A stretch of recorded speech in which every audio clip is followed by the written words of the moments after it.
사랑하는 새벽나라 친구 여러분 안녕하세요. 여러분들과 함께 주일 말씀을 묵상할 노희태 목사입니다. 우리는 살아가면서 많은 것을 필요로 합니다.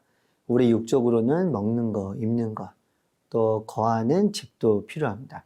우리의 마음은 혼자 살아가지 않기 때문에 누군가와 연결되고 또 배려, 그 친밀함 등이 필요합니다.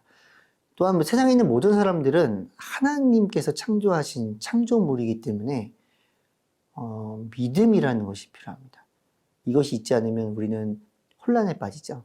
그래서 세상에 있는 사람들은 돈을 믿고 또 자기 힘을 믿습니다. 하지만 하나님은 우리에게 다른 것을 믿으라고 이야기를 합니다. 하나님을 믿는 사람, 우리는 의인이고 의인은 반드시 이 마음을 가져야 합니다. 우리는 그것을 오늘 본문을 통해 찾아보게 될 것입니다. 오늘 말씀의 제목은 의인은 믿음으로 산다입니다. 오늘의 말씀은 하박국 2장 1절에서 8절입니다. 내가 초소에 서서 망대의 자리를 잡고 주께서 내게 무엇을 말씀하실지 내 호소에 주께서 뭐라고 응답하실지 지켜보겠습니다. 그러자 여호와께서 내게 대답하셨다. 이 묵시를 기록하여라. 판에 똑똑히 새겨서 달리는 사람도 읽을 수 있게 하여라. 왜냐하면 이 묵시는 정해진 때가 돼야 이루어지고 마지막 때를 말하고 있으며 반드시 이루어진다. 비록 늦어진다 해도 너는 기다려라. 반드시 올 것이며 지체되지 않을 것이다. 보아라, 마음이 교만한 사람은 의롭지 않다. 그러나 의인은 그의 믿음으로 살 것이다. 포도주는 사람을 속인다. 거만한 사람은 가만히 있지 못한다. 무덤처럼 목구멍을 넓게 열고 있는 그는 마치 죽음과 같아서 결코 만족함을 모른다. 그는 모든 나라들을 자기에게로 모으고 모든 백성들을 자기 것으로 만들지만 이들 모두가 그를 속담거리로 삼고 그에 대해 풍자와 비유를 말하지 않겠느냐. 화 있을 것이다. 자기 소유가 아닌 것으로 부유하게 된 사람아.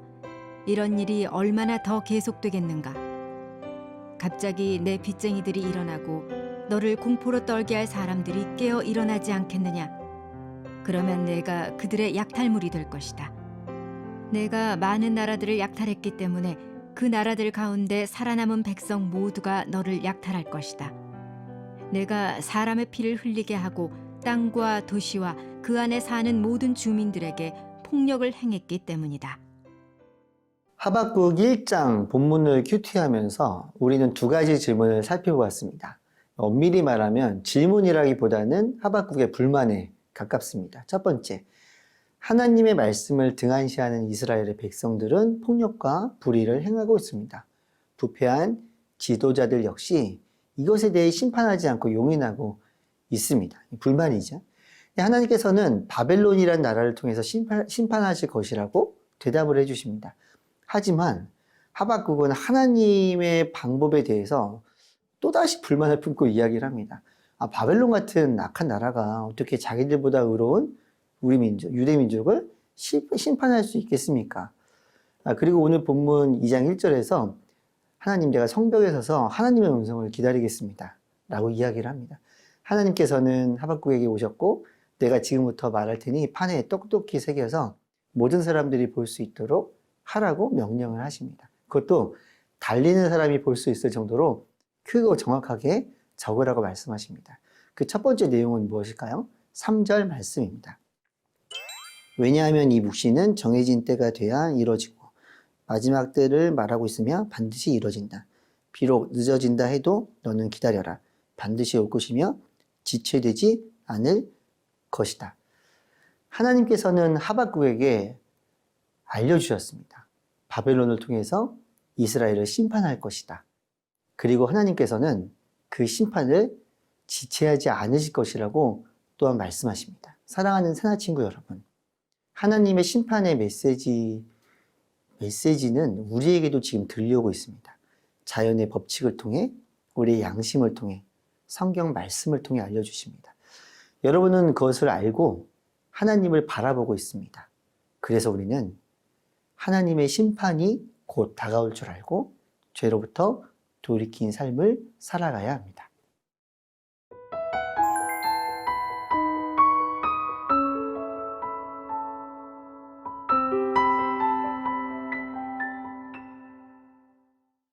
우리는 첫 번째 본문에서 하나님의 심판 계획은 반드시 이루어진다는 것을 알게 되었습니다. 그렇다면 모든 사람이 심판의 대상인가? 네, 맞습니다. 하나님께서는 4절부터 네 구절에 걸쳐 길게 악인들에 대한 심판을 선언하십니다. 첫 번째, 하나님께서 바벨론을 멸망시키실 것입니다. 두 번째, 하나님께서는 부패한 나라를 사용하기도 하지만 그들이 악행을 인정하는 것은 아닙니다. 세 번째, 모든 나라들은 그들이 공의로 심판을 받게 될 것입니다. 그렇다면 누가 하나님의 심판으로부터 구원을 얻을 수 있겠습니까? 4절 말씀입니다.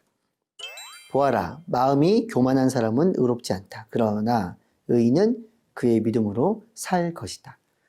하나님께서는 하박국을 통해 의인은 믿음으로 산다고 말씀하십니다. 의인은 믿음으로 살고 믿음으로 사는 사람이 곧 의인입니다. 모든 사람은 죄인으로 태어나기에 스스로 의인이 될 수 없습니다. 그렇기에 우리가 의롭게 되기 위해서는 의로우신 분, 그분의 힘을 빌려야 합니다. 군중 속에 있는 키 작은 아이는 앞에서 일어나는 일을 볼 수 없지만 아빠가 그 아이를 들어서 목마를 태워주면 멀리까지 앞에 있는 일들을 볼 수가 있는 것처럼 말입니다. 의인이란 오직 의로우신 한 분, 하나님을 잘 믿는 사람입니다. 그리고 자신이 인생의 주인공이 아니라 하나님을 주인공으로, 주인으로 모시고는 겸손한 삶을 살아가야 합니다. 사랑하는 사나 친구 여러분, 오늘 여러분에게 어떤 일이 계획되어 있습니까? 겸손히 하나님의 힘을 의지하고 하나님께 영광을 올려드리는 하루가 되기를 축복합니다. 하나님, 우리 모두는 죄인입니다. 하나님, 저도 죄인입니다. 하나님의 심판이 예비되어 있음을 알게 하심에 감사합니다. 죄로부터 돌이켜서 믿음으로 살아가는 의인이 되게 인도하여 주옵소서. 예수님의 이름으로 기도드렸습니다. 아멘.